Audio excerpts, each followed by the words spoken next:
Hello, everyone, and welcome to the Speak Smart podcast today. We're diving into something that's absolutely essential for anyone who wants to, communicate more effectively in English, describing people and places. Yeah, it's about moving beyond the ordinary, beyond just stating the basic facts. We're going to help you learn how to paint vivid pictures with your words so you can really, truly capture the imagination of anyone who's listening to you. Exactly. Whether you're writing a story, chatting with friends, or even, thinking to yourself. Using descriptive language can make your communication so much more powerful and engaging.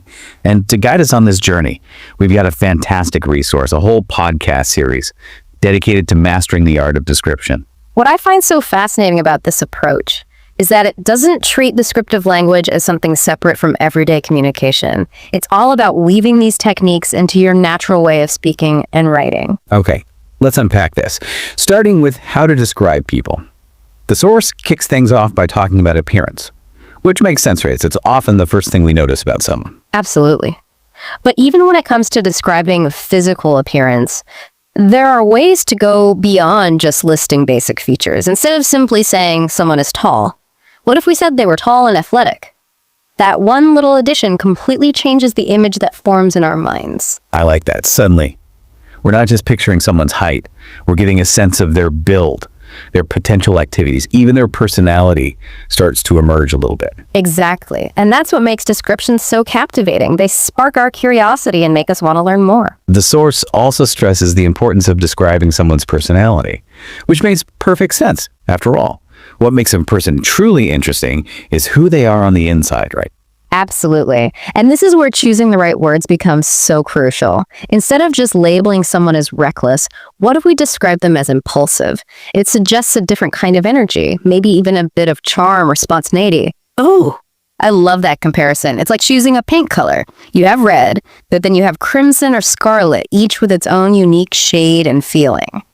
And I remember this example from the source really stuck with me. Describing someone as reserved, but incredibly thoughtful.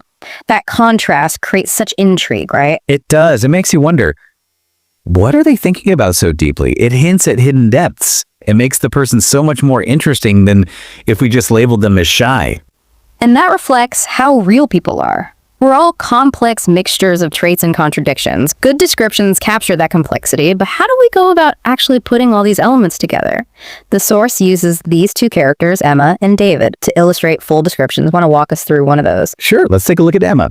The source describes her as a tall, athletic woman with long, curly brown hair and sparkling blue eyes. She's confident and outgoing, always ready to lead a group project or strike up a conversation with strangers.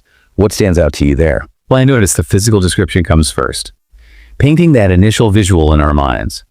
We get a sense of her height, her build, her hair, and even her eyes, which are described as sparkling, adding a touch of personality right from the start. Excellent observation. It's like we're building a mental image layer by layer. And then once we have that visual in place, we get those personality traits, confident and outgoing. And what's interesting is how those traits contrast with her physical description. She's tall and athletic, which could potentially come across as intimidating, but her personality is described as warm and approachable. Exactly. That contrast makes her so much more memorable. It's not just a list of features. It's a glimpse into who Emma is. Yeah, it makes us want to get to know her better. Precisely. And that's the power of using descriptive language effectively.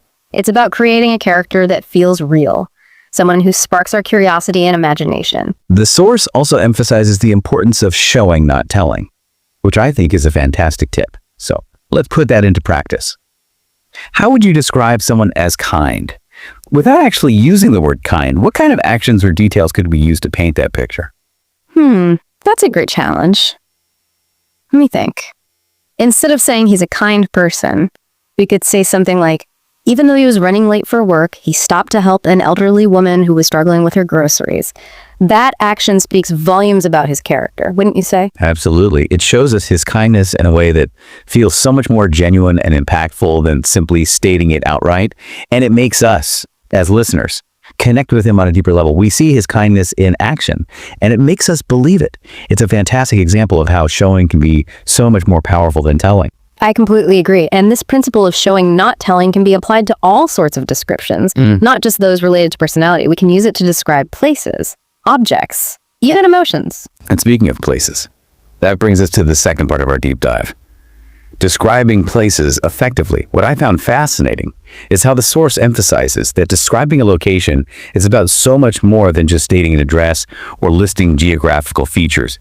It's about capturing the essence of a place, its unique atmosphere, and the feelings it evokes. It's about creating an experience for the listener, transporting them to that place through your words.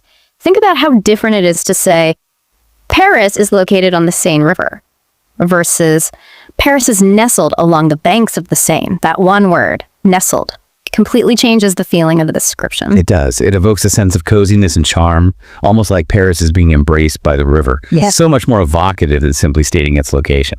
And this makes me think about how important descriptive language can be in travel writing, or even just sharing stories about places you visited with friends. Absolutely. You're not just conveying information, you're sharing an experience, drawing your listener into your world. And the source has some brilliant examples of how sensory details can be used to achieve this. Remember that bustling market we talked about earlier? Instead of just saying it was crowded or busy, the source paints a much more vivid picture by mentioning the specific sights, sounds, and even smells of the market. Oh yes. The source talks about the vibrant colors of exotic fruits piled high on stalls, the rhythmic clatter of merchant scales, and the intoxicating aroma of spices and freshly baked bread.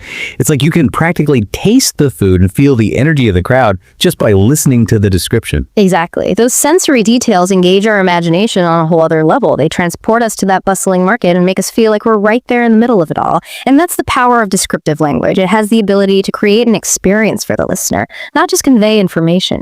I'm also thinking about that example the source uses to describe an autumn forest. Instead of just saying it was colorful, it talks about the fiery reds, golden yellows, and deep oranges of the leaves. It creates a much richer visual image, doesn't it?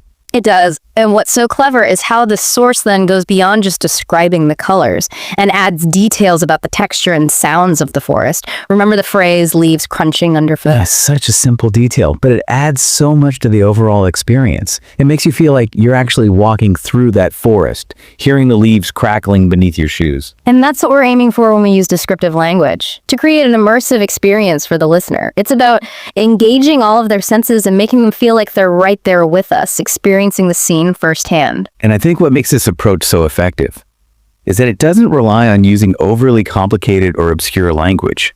The source uses everyday words, but it combines them in a way that creates these incredibly vivid and engaging descriptions. Absolutely. It's all about choosing the right words and arranging them in a way that sparks the imagination. It's not about showing off your vocabulary. It's about painting a picture with your words. And that's something anyone can learn to do with practice. And I think that's what makes this source so accessible and empowering. It's not about being a naturally gifted writer.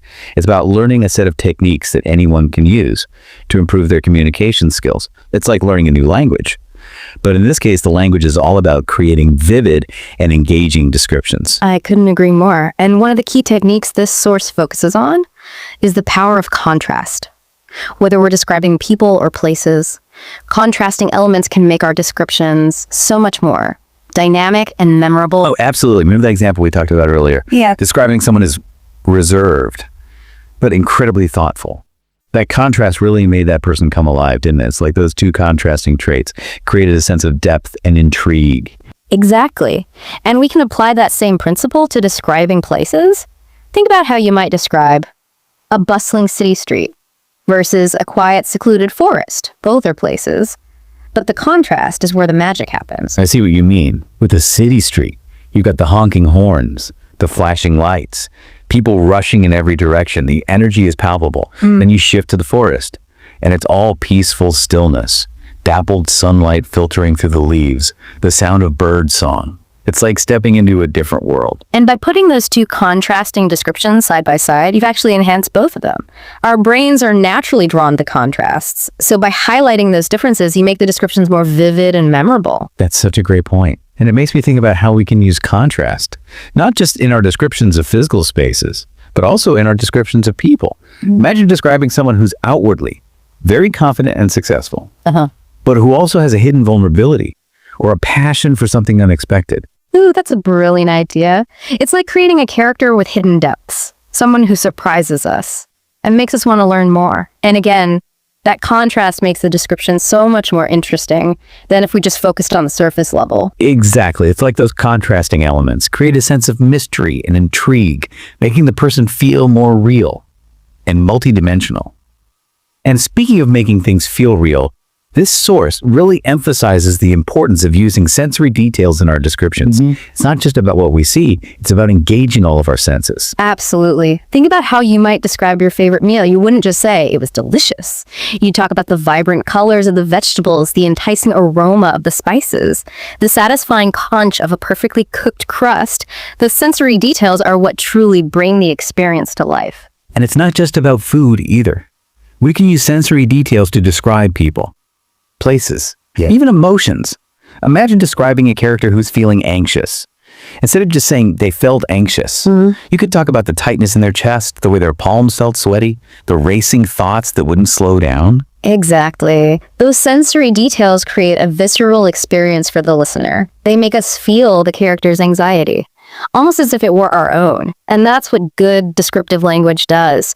It creates a shared experience, a connection between the speaker and the listener. And what I love about this approach is that it encourages us to be more mindful of the world around us, to really pay attention to the details, the sights, sounds, smells, textures, and even tastes that make up our experiences. It's like we're training our senses to be more acute, to notice the subtle nuances that we might otherwise miss. And by doing so, we're gathering a richer palette of experiences to draw from when we use descriptive language. And that brings us to another key takeaway from this source, the importance of practice. It's not about becoming a master describer overnight. It's about developing our descriptive skills over time. Couldn't agree more. It's like learning any new skill. The more we practice, the more natural and effortless it becomes. And what's great about practicing descriptive language is that we can do it anywhere, anytime. We can practice describing the people we see on the street, the places we visit, even the emotions we experience throughout the day. Exactly. It's about incorporating these descriptive techniques into our everyday lives, making them a part of how we think and communicate. And as we practice, we start to notice more and more details around us. It's like our brains are becoming more attuned to the sensory richness of the world. And that's when the real magic happens, when we can effortlessly translate those observations into vivid and captivating descriptions. It's like we're developing a whole new vocabulary, not just of words, but of sensations and experiences. And the more we expand that vocabulary, the more powerful and impactful our communication becomes. And what's so exciting about this journey is that there's always more to learn and discover. There are endless ways to use descriptive language to create a sense of wonder and connection. And that's what makes this such a rewarding skill to develop. It's like we're constantly unlocking new levels of creativity and expression. And that's what makes this source so inspiring. And don't forget the most important part, have fun with it. Describing the world around us should be a joyful experience, a chance to celebrate the beauty and complexity of our senses and share those experiences with others. Absolutely. It's about finding the joy in the details, the small moments that might otherwise go unnoticed. And by sharing those details with others, we invite them to see the world through our eyes, to experience the world in a new and enriching way. And who knows, maybe we'll even inspire them to start paying more attention to the details in their own lives, to start seeing the world with a little more wonder and appreciation. That's a beautiful thought. And speaking of seeing the world in a new way, I'm curious to hear what our listeners have to say about all of this. We've covered a lot of ground in this episode, exploring different techniques for describing people and places, and I'm eager to hear how these ideas resonate with you. Me too. We've shared some of our favorite examples from this source, but we know that everyone has their own unique way of seeing and experiencing the world.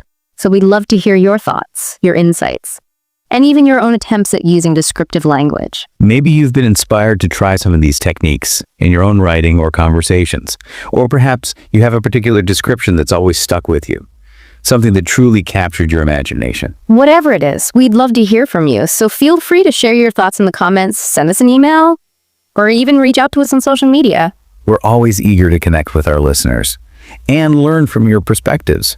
And who knows, maybe we'll even feature some of your descriptions in a future episode. That's a great idea. It would be so much fun to hear how you're all putting these techniques into practice and creating your own unique and captivating descriptions. And speaking of sharing, one of the most practical takeaways for me from this entire deep dive is how much descriptive language can enhance our everyday communication. It's not just about writing novels or poetry. It's about connecting with people on a deeper level in our daily interactions. I couldn't agree more. Imagine you're trying to tell a friend about a funny experience you had. By using descriptive language, you can make that story come alive for them. You can transport them to that moment, make them laugh along with you, make them feel like they were right there with you. Exactly. And it's not just about telling stories either. Think about how you might describe your new apartment to someone instead of just saying, it's a 2-bedroom with a balcony. You could paint a picture with your words. You could talk about the way the sunlight streams through the windows in the morning, the cozy feeling of the fireplace in the living room, the breathtaking view from the balcony. It's like you're giving them a virtual tour of your apartment, making them feel like they've already been there.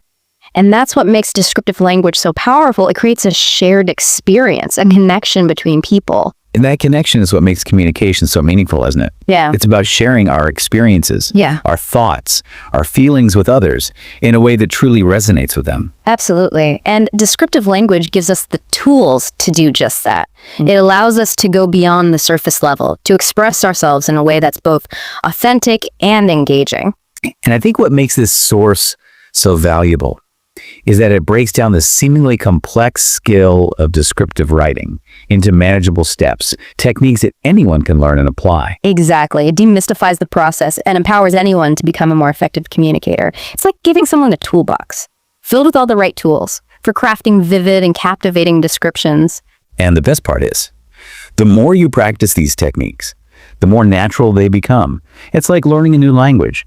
At first, you have to consciously think about the grammar and vocabulary, but eventually, it becomes second nature. Exactly. And that's when the real magic happens, when you can effortlessly weave these descriptive elements into your everyday communication, making your conversations more vibrant, your stories more engaging, and your writing more impactful.